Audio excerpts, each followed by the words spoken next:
बिस्मिल्लाहिर्रहमानिर्रहीम। PMM पाकिस्तान मुहब्ब वतन movement और मुहब्ब वतन चैनल की जानब से तमाम देखने वालों को अस्सलाम वालेकुम। मुल्क की सियासत हस्ब मामूल स्कैंडलों की जद में है और बहुत सारी अफवाहें रवायात को बरकरार रखते हुए आज भी गर्दिश कर रही हैं। ब्रॉडशीट की अगर हम बात कर लें, जो एक नया स्कैंडल आया है जिसके लिए हुकूमती वज़रा, जो उसके बड़े सीनियर वज़ीर कह सकते हैं, वो इसे पनामा 2 का नाम दे रहे हैं, लेकिन जो अपोजिशन के लोग हैं वो उसको अपने हक में सुनवाई देते नज़र आते हैं। अब इसमें हकीकत क्या है, इसके लिए हुकूमत ने एक कमेटी को तश्कील दे दिया है जिसकी सरबराही जो साबिक जस्टिस हैं उनके सुपुर्द कर दी है, जो 45 दिनों में इस पर अपना नुक्ता नज़र पेश करेगी। अगर हम अपोजिशन की बात करें तो उन्होंने इसके ऊपर अदम एतमाद कह सकते हैं कि उन्होंने जो इस कमेटी के सरबराह हैं उनसे ये कहा है कि वो इस कमेटी का हिस्सा ना बने। पनामा अगर 1 की बात कर लें, क्योंकि ये पनामा 2 का नाम दिया जा रहा है इसे, अगर हम पनामा 1 की हम बात कर लें जो 2016 में आया था, तो उस वक़्त भी कुछ ऐसे ही जज्बात थे उस वक़्त की अपोजिशन के, जो मौजूदा हुकूमत में इस वक्त बरसे इक़्तिदार हैं। ये बात कौम को बताई जा रही थी कि जिन्होंने रियासत को लूटा है, जिन्होंने मुल्क को मकरूज़ किया है, जिन्होंने मनी लॉन्ड्रिंग जैसे घिनौने जराइम करके बैरून ममालिक असासे बनाए हैं, अब उनका शायद अंजाम कौम देखेगी।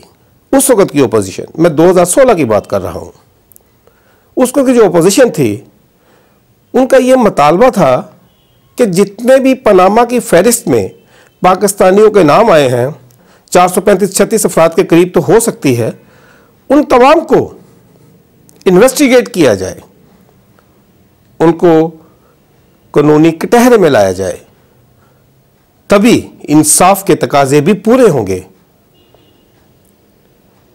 उस वक़्त भी एक JIT बनी जिसके ऊपर इस मकरूज़ कौम का ख़जाने से शायद बेतहाशा पैसा भी खर्च हुआ होगा। शायद ये उम्मीद थी कि इसकी रिकवरी होगी। जिन्होंने अगर वाकई मनी लॉन्ड्रिंग के ज़रिए इस रियासत को खोखला किया है, करप्शन की है, बदनवानी की है और मुल्क से बाहर जायदादें बनाई हैं, यकीनन उनसे वो माल वापस भी इस कौम के ख़जाने में आएगा। लेकिन इन्वेस्टिगेशन के बाद फिर पनामा के एक मुल्ज़िम को मुजरम भी बनाया गया, उसको पाकिस्तानी अदालत ने सज़ा भी दी बहैसियत मुजरिम। फिर वो रिलीफ पाकर मुल्क से बाहर भी चले गए, वो भी मौजूदा हुकूमत में जो उस वक्त की अपोजिशन थी जिसका नारा ही पनामा था। इसके पसे पर्दा क्या हक़ाइक़ हैं, आज तक कौम इनसे लाइल्म है। हाँ, ये ज़रूर है कि जो कौम को बताया गया वो यही था कि उन्हें इंसानी हमदर्दी के नाते रिलीफ दिया गया। बीमारी के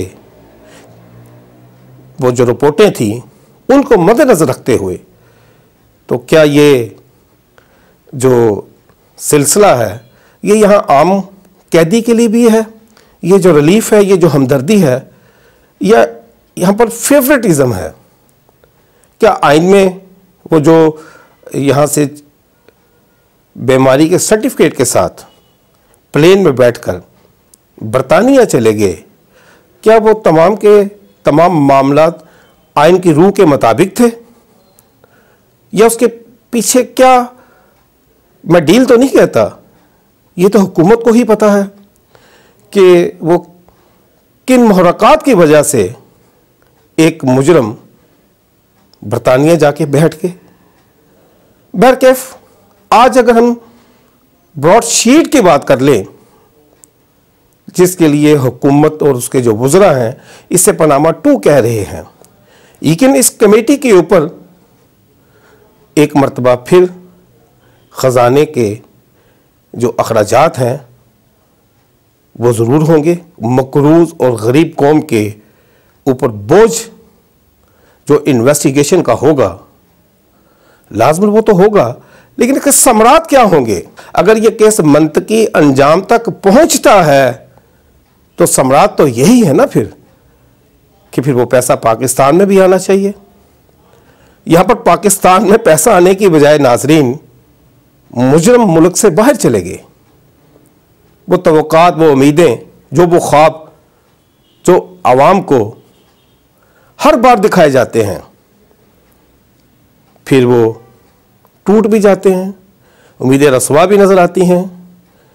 इसके लिए हुकूमत को ज़रूर इसके बारे में आवाम को एतमाद में लेना चाहिए कि वो ब्रॉडशीट की इन्वेस्टिगेशन में क्या नए मुहर्रकात को लेकर आएगी, उसका तरीक़ाकार क्या होगा। अगर वो फिर उसमें अगर पनामा 1 की तरह पनामा 2 में भी मुजरम साबित होते हैं तो आवाम तो ये देखना चाहती है कि अगर वो मुजरम है तो उनका वो पैसा भी तो वापस आना चाहिए।